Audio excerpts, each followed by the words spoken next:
Mantan calon Presiden Ganjar Pranowo menganggap ada potensi pelanggaran undang-undang jika pemerintah mendatang menambahkan jumlah kementerian tanpa melakukan revisi Undang-Undang Kementerian Negara. Hal tersebut disampaikan Ganjar merespon adanya isu pemerintahan Presiden dan Wakil Presiden terpilih Prabowo Subianto Gibran Rakabuming Raka bakal menambah jumlah kementerian. Ganjar mengatakan jumlah kementerian sudah dikunci melalui Undang-Undang Nomor 39 Tahun 2008 tentang Kementerian Negara. Dalam undang-undang tersebut ditegaskan bahwa batasan jumlah kementerian di sebuah kabinet yaitu 34.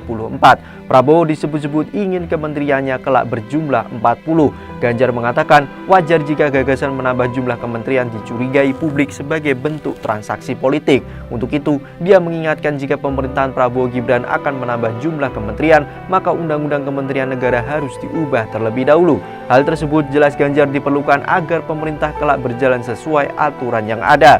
Sebagai informasi, belakangan muncul isu jumlah kementerian negara akan ditambah pada masa pemerintahan Prabowo Subianto Gibran Rakabuming Raka.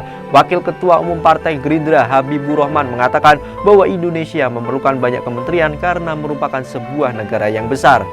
Download Tribun X sekarang, menghadirkan lokal menjadi Indonesia.